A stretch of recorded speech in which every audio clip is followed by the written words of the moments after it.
On the 6th of June 2021, London, Ontario witnessed an atrocity which has since then become the largest mass killing in the city's history.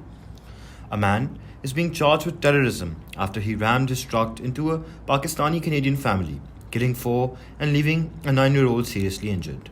The attack is suspected to be a hate crime motivated by Islamophobia. In the aftermath of this attack, we are joined by Mr. Gurratan Singh, member of the New Democratic Party and representative of Brampton East. The topic for our discussion is the aftermath of the London massacre and the future of Islamophobia in Canada.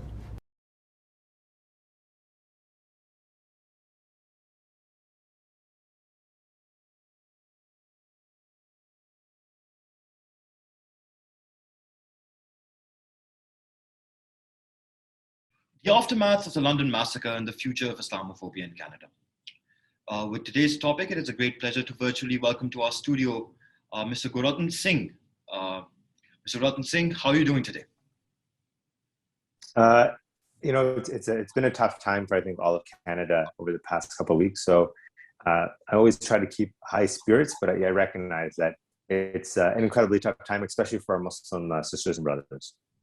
Of course. Before we begin our discussion, we would like to send out our condolences with the Muslim community of Canada and around the world for the loss of the Afzal family. And we hope that such division and hate is never seen again. So, Mr. Singh, how much of a threat do you think Islamophobia is to the assimilation of the Muslim community into Canada? Islamophobia is a very real threat, as are white supremacy, right-wing extremism, and all forms of hate, anti-Asian hate. And we've seen that. We've seen that with what happened in London. It really describes how a family that's going out for a walk is then subject to, we should call it for what it is, a terrorist attack inspired by Islamophobia, white supremacy, and right-wing extremism, and how it robbed 4 lives that day and left a young boy, 9 years old, in serious condition. And this is not the first time it's happened. We've seen attacks happen in Toronto. We've seen attacks happen in the Montreal, in the Quebec shooting rather. We know the impacts of Islam are real, and its impacts is taking away the lives of Muslim people. Well, sticking on that theme, we've seen so many of these attacks against the Muslim community. However, still, they're said to be perpetrated by a lone wolf, and the hate is said to be of a minute amount. How accurate do you think these representations are? I think the data has been very clear that we have seen a rise of right-wing extremism. We've seen a rise of white supremacy in Canada.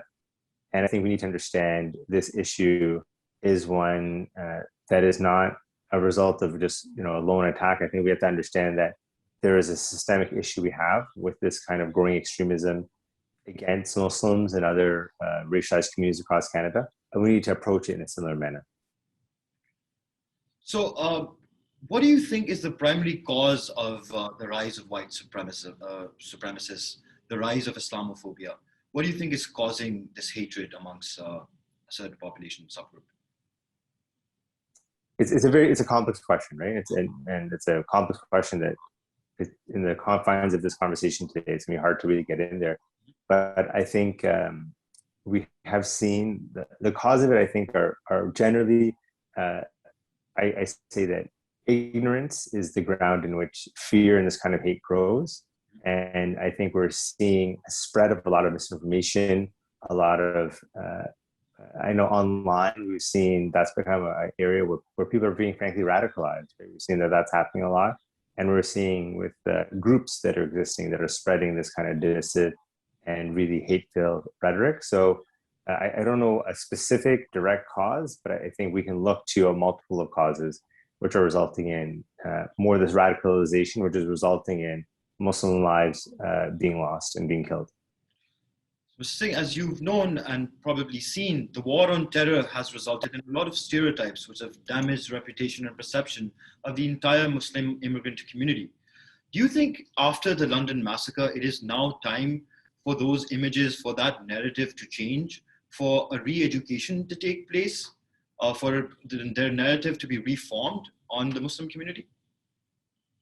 Well, I think from the onset, we can recognize that any response to attacks across the world where you vilify an entire community is just inaccurate, it's wrong, it's terrible, it's unjust. We know that Islamophobia is something that impacts racialized people across the board. After the 9/11 terrorist attack in America, some of the first victims were Sikhs, actually, who were the victims of Islamophobia. So we have to recognize that hate, my brother says, hate is like a fire, and when it burns everything in its path. So I think not just now in wake of the London attack, but I think for a long time now, we needed to talk more openly about creating great awareness about how to combat Islamophobia, the impacts of Islamophobia, and really fight back against these negative stereotypes and these very just untrue sentiments that are often propagated against the Muslim community. So as we've seen that there is a kind of a relationship between anti-immigrant sentiments and Islamophobia. Do you think that these two things are interlinked? Do you think that one possibly results in the other? This goes back to the phrase that my brother often says, right? So hate is like a fire. Mm-hmm. And a fire doesn't care if it's burning in a forest, pine trees or maple trees. It burns everything in the forest. And I think when we talk about people who have a propensity towards Islamophobia, I think it's clear that that person then can have a propensity to hate of all of its kinds. So I think there is a connection between Islamophobia, anti-Asian hate, and the variety of forms of hate that exist. And I think that's why we have to look at this. And I've been hearing this from a lot from the community, and I think it's important to amplify this message where we don't need to just condemn these attacks. We actually need now a discussion about systemically, what are we going to do as a society to start challenging Islamophobia. And I know some Muslim groups have been calling for a national summit against Islamophobia. I think we need to do everything and anything possible to make sure that we never have a situation in which Muslim lives are being so just terribly murdered and killed as a result of terrorist attacks. So our last question for this discussion for you is, in the light of the massacre and the continuing problems of hate, racism, discrimination, and division, should we make Canadian society safe for diversity or safe from diversity? Yeah, I think we have to make it safe for diversity. Diversity is an asset. Diversity is important, right? Like we come to Canada with our lived experiences, our histories, our traditions, and these are beautiful things that make up the mosaic, which is Canada. And I think we need to, and I think we have an amazing thing happening in Canada with these, these beautiful meeting places, so many different communities and cultures. And I think we need to ensure that people have the ability to celebrate who they are without fear, without reprisal, without intimidation, without shame. And I think it's something that this is a moment where, I've seen the response to, I went to a walk about this, in support of our London family, as has been the slogan in response to the ASYLUM families, such a tragic attack that's happened against them. And people said they were targeted because not only are they Muslim, but they went in their evening walk wearing openly their cultural garb and their kurtas, their pajamas, their salwar kameezes. And people are now showing up to these walks wearing the same outfit, the same clothing. And I think that needs to be the response we have as a nation, where we don't now try to further turtle up and start hiding who we are.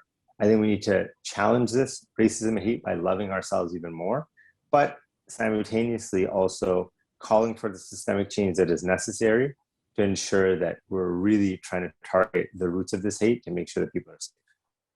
Thank you. Thank you very much. This has been Mr. Gurratan Singh with a strong message against hate, a strong message against division, and a message in support and solidarity of the Muslim community. It was a pleasure having you, Mr. Gurratan Singh. Thank you so much, brother. Assalamu alaikum. Assalamu alaikum.